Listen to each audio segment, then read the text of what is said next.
क्या मुसलमान सिर्फ इसलिए है कि उनको बीजेपी से डरा के इलेक्शंस में वोट हासिल किए जाए? मैं ये बताना चाहूंगा कि ये गलतफहमी पालना बंद कर दीजिए। मुसलमान किसी से डरने वाले हैं नहीं, न वो बीजेपी से डरते हैं न किसी से डरते हैं। वो अगर डरते हैं तो सिर्फ और सिर्फ इसी बात से डरते हैं कि जिस तरह का रवैया आरएसएस और बीजेपी। एक पैराग्राफ सुना भी और फिर पढ़ा भी पेज 19 में, जो प्रेसिडेंशियल एड्रेस में जम्मू कश्मीर के हवाले से जिक्र किया गया और यह बताया गया कि 370 हटाने के बाद वहां पे पार्लियामेंट इलेक्शन भी हुआ और असेंबली इलेक्शन भी हुआ। ताजुब है कैसे इस मुल्क को बेवकूफ़ बनाया जाता है। ये कोई पहली बार नहीं है कि असेंबली का इलेक्शन, पार्लियामेंट का इलेक्शन जम्मू कश्मीर में हुआ हो। 370 के होते हुए भी होता था, आपने नाजायज तरीके से 370 हटाया, उसके बाद भी इलेक्शन हुआ। 370 के दौरान भी लोगों ने जमहूरियत पे यकीन दिखाया, जमहूरियत के जरिए अपने फैसले किए, और 370 के हटाने के बाद भी लोगों ने जमहूरियत के जरिए जवाब दिया। वो इलेक्शन होना कोई पहली बात नहीं है, कोई खास बात नहीं है। इलेक्शन इससे पहले भी हुए, आज भी होते रहे, होते भी रहेंगे। जो चीज बतानी चाहिए थी, जो बताई नहीं गई प्रेसिडेंशियल एड्रेस में, कि जम्मू कश्मीर में 370 हटाने से क्या नुकसानात हुए, 370 के होने से क्या फायदे थे, जो बात मुल्क को बताई नहीं जाती है, जो बात इस ऐवान को बताई नहीं जाती है, जो बात उस प्रेसिडेंशियल एड्रेस में होनी चाहिए थी, जिसका जिक्र नहीं हुआ। कुछ पॉइंट्स की तरफ मैं इशारा करूंगा।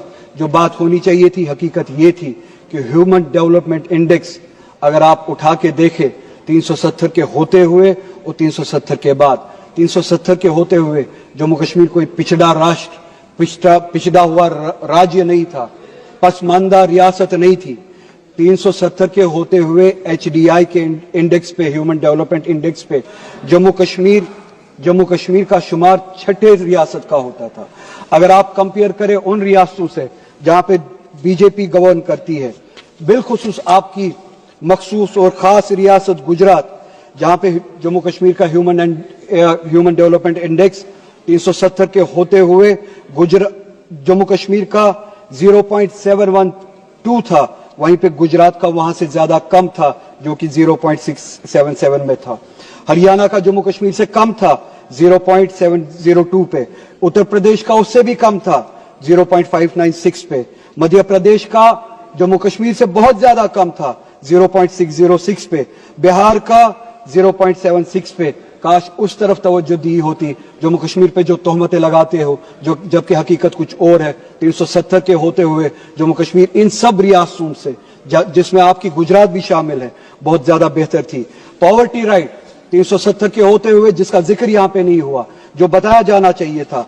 जम्मू कश्मीर, जो इस मुल्क की सर्वे हुई है, आखिरी सर्वे हुई है, जम्मू कश्मीर में 10.3% पे थी, जो कि गुजरात से कहीं ज्यादा बेहतर है। गुजरात जहां पे 16.6 की पॉवर्टी रेट है, परसेंटेज है। यूपी की 29.4% है। मध्य प्रदेश की 31.7 पॉवर्टी परसेंटेज है। बिहार की 33.7 और 370 के होते हुए उसी मुकाबले में जम्मू कश्मीर की सिर्फ और सिर्फ 10.3 पॉवर्टी रेट थी। ये बताना आप भूल गए।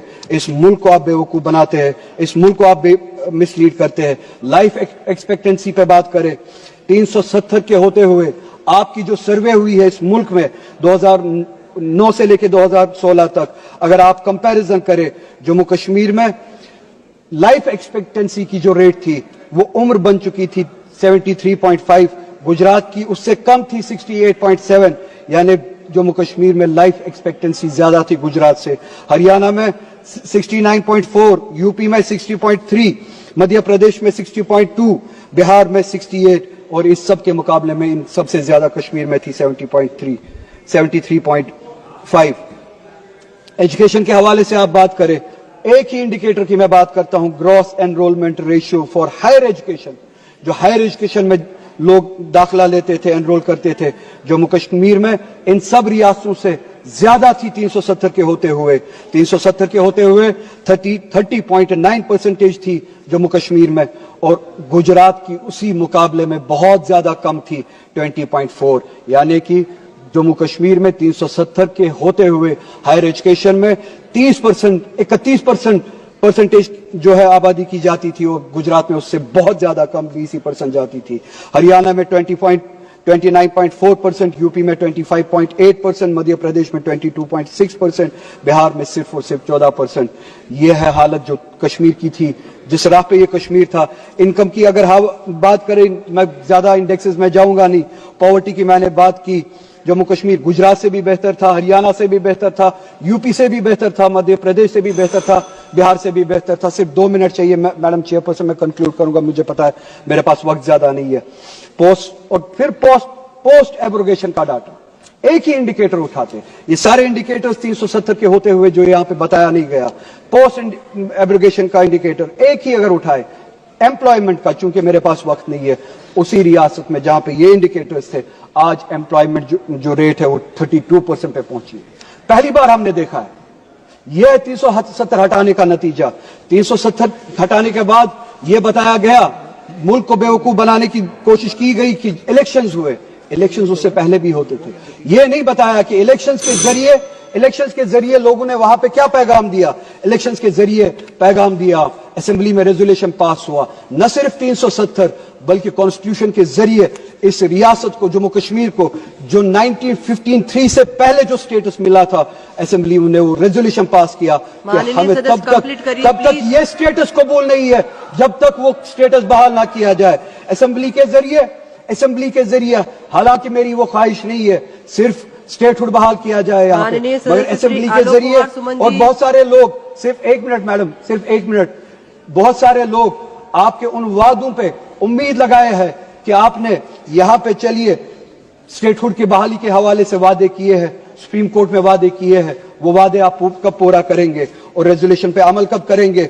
जो स्टेटस था जम्मू कश्मीर का 1953 से पहले, वो एक दिन इस मुल्क को वापस करना पड़ेगा।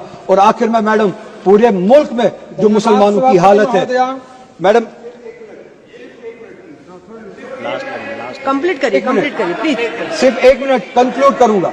पूरे मुल्क में मुसलमानों की जो हालत है, वो उस हालत के बारे में आप यहाँ पे जिक्र करना भूल गए। सुबह एलओपी ने भी जिक्र किया, उन्होंने भी अपने एआई रेवोल्यूशन का जिक्र किया, विजन का बताया। उस विजन के साथ ओबीसी को जोड़ना भी चाहिए, पिछड़े हुओं को जोड़ना भी चाहिए, मुसलमानों को जोड़ना भूल गए। क्या मुसलमान